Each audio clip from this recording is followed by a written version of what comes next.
नमस्ते दोस्तों। तो स्वागत है आप सभी का मेरे इस YouTube चैनल पर। और आप मुझे जानते ही हो कि मैं अनसुनी अनकही दास्तां लेकर आता हूँ, जिनको सुनने के बाद आप सबकी रूह भी कांप जाती है और सोचने पर मजबूर कर देती है कि आखिर ऐसा कैसे हो सकता है। जी हाँ, ये कहानी है मेरी खुद की आप बीती, जो कि मैं यहाँ सुनाने जा रहा हूँ। तो कान खोलकर और दिल थाम कर बैठ जाइए।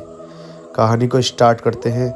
ये कहानी है मेरी चाची की। मेरी चाची ने किया मेरे ऊपर काला जादू। जी हाँ, मेरी चाची इकलौती थी जिनके पास कोई लड़का नहीं था, ना कोई लड़की थी, ना कोई उनके पास संतान थी। पर मेरे पिताजी के पास मैं, मेरी 3 बड़ी बहन, हम 4 थे। और मेरी चाची के पास एक भी बच्चा नहीं था। उनको हमेशा चिढ़ रहती थी कि मैं क्यों हूँ, आखिर कैसे कैसे उनके जेठ के पास तो लड़का है, उनके पास कोई लड़का नहीं है। इसके कारण वो हमेशा जलती रहती थी मुझे देख देख कर। पर मुझे नहीं पता था कि मेरी चाची मेरे ऊपर काला जादू कर देंगी। एक रोज़ मैं रात को सो रहा था और मैं उठा। मैंने देखा कि मेरी चाची अपने कमरे में कुछ कर रही हैं आग जलाकर। मैं समझ नहीं पाया क्योंकि हमारे घर में इन्वर्टर लगा हुआ है, जिसके कारण हमें कभी ज़रूरत ही नहीं पड़ी आग जलाने की। उन्होंने आखिर ऐसे रात में क्यों आग जलाई हुई थी। पूरी रात गुजर गई और मैं पानी पी के आकर सो गया। लेकिन पूरी रात मेरे अंदर यही विचार चलता रहा कि आखिर क्या चाची वो कर रही थी, जो मैं ना चाहकर भी जान नहीं पाया। फिर ना सोचे हुए भी मैं सुबह उठा और मैं सीधा चाची के पास गया और चाची से कहने लगा, चाची एक बात बताओ। फिर मेरे अंदर एक संचोग आया कि क्या पता चाची कुछ कहने न लग जाए। तो जब चाची ने मेरे से कहा हाँ पूछो क्या बात है, तो मैं उन्हें बता नहीं पाया और उसके बाद मैं वहाँ से चलने लगा। चाची ने मुझे फिर से आवाज़ मारी कि क्या हुआ बताओ ना, मुझे तुम पूछ रहे थे। तो मैं उस चीज़ को इग्नोर करते हुए वहाँ से चुपचाप निकल गया।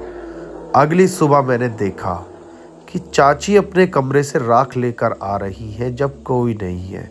मैं ये चीज़ छत से देख रहा था और चाची ने उस राख को डस्टबिन में डाल दिया, ऊपर से थोड़ा सा कचड़ा डाल दिया।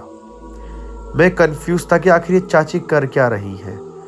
फिर मैंने सोचा इस बात को अपनी मम्मी को बता देता हूँ, लेकिन वही ना कि मम्मी पूछती कि तुझे ज़्यादा पता है, फिर लड़ाई होती है और जिसके कारण मैंने ये चीज़ नहीं बताई। फिर अगले दिन मैंने देखा कि चाची मेरी तरफ आ रही है और मैं बैठकर स्टेयर्स पर पढ़ रहा था। जब चाची मेरे पास पहुंची तो चाची ने मुझसे कहा, ये लो मैं तुम्हारे लिए पराठे लेकर आई हूँ। पराठे तो जानते ही है सब लोग, पराठे का इंसान दीवाना होता ही होता है।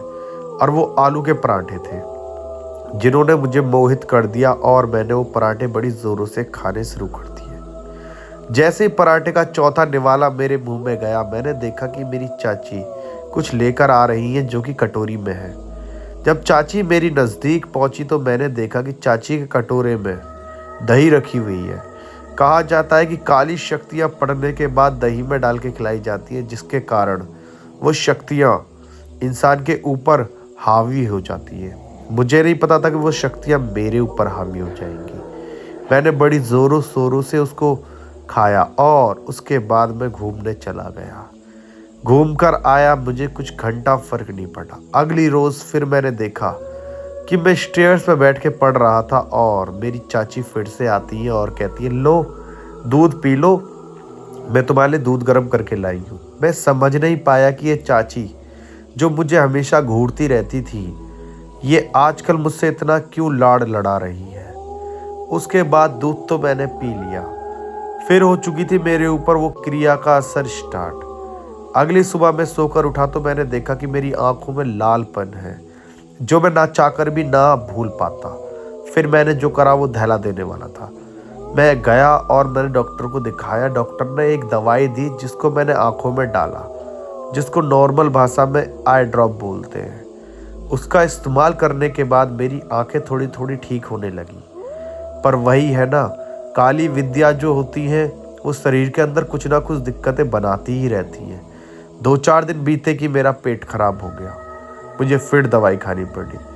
फिर कुछ दिन मैं ठीक रहा। उसके बाद मेरा ब्लड ग्रुप जब मैंने चेक कराया अपनी ब्लड रिपोर्ट्स को, तो मेरा नॉर्मली 14-15 रहता था, पर उस समय मेरा सिर्फ 6 यूनिट निकला।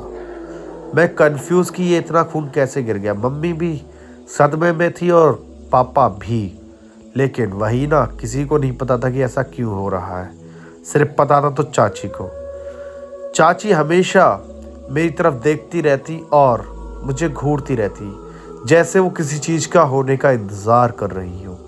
पता नहीं था कि वो मेरे मरने का इंतज़ार कर रही है, लेकिन मैं भी कहाँ मरने वाला था। फिर जो हुआ वो दहला देने वाला था। एक रोज़ मैं उठा और मैं बाथरूम की तरफ जा रहा था कि मैं बेहोश हो गया। जब मुझे उठाकर हॉस्पिटल ले जाया गया तो चेक करा गया तो मेरे अंदर सिर्फ 3 पॉइंट ब्लड बचा था। डॉक्टर ने मुझे 25 दिन हॉस्पिटल में रखा। उसके बाद मैं वहाँ से उठा और मैं चलने लगा, और चलते चलते मैं घर आ गया। घर वाले मुझे देख के काफ़ी खुश थे कि तुम्हारा तो डिस्चार्ज 2 दिन बाद था, तुम इतनी जल्दी कैसे आ गए। मुझे खुद समझ में नहीं आया और मैंने कहा कि मुझे नहीं पता, अब मैं आ गया हूँ तो मुझे एंजॉय करने दो। कुछ दिन बीते कि फिर वही कमज़ोरी आने लगी। फिर मेरी मम्मी समझ गई कि शायद कोई बुरी शक्ति का वास हो जिसके कारण मेरा बच्चा बीतता जा रहा है। उन्होंने एक तांत्रिक को दिखवाया मुझे। वो तांत्रिक काफ़ी खौफनाक था। उसकी लंबी लंबी दाढ़ी, उसके गले में डली हुई वो अलग अलग प्रकार की मालाएं, उसके हाथ में कुछ अजीब सी चीज़ थी और दूसरे हाथ में लाठी, जिसके ऊपर एक छोटे बच्चे की मुंह की स्केलेटन लग रहा था, जिसको हड्डी बोलते हैं। वो देखने में काफ़ी खौफनाक था, लेकिन उसने मेरे ऊपर एक भभूति मारी और मैं बेहोश हो गया। उसके बाद उसने मुझे पानी में डाल के नहाने के लिए कुछ दिया और मैं 1 हफ्ते तक नहाता रहा। उसके बाद जब मैंने देखा कि मेरी बॉडी में एक अलग ही एनर्जी है, जो कि आज से 6-7 महीने पहले हुआ करती थी, जब से चाची ने मुझे वो नहीं खिलाया।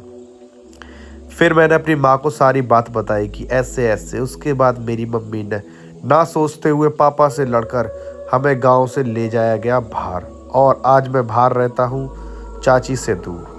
कहानी पसंद आई है तो चैनल को लाइक शेयर सब्सक्राइब कर दीजिए। मेरी आप बीती कहानी है और मैं लेकर आता रहता हूँ नई से नई कहानी। तो एक आखिरी कहानी जो पढ़ी है उसको जाकर देखिए। बाकी लव यू ऑल। मुझे उम्मीद है कि आप मेरा साथ ज़रूर दोगे।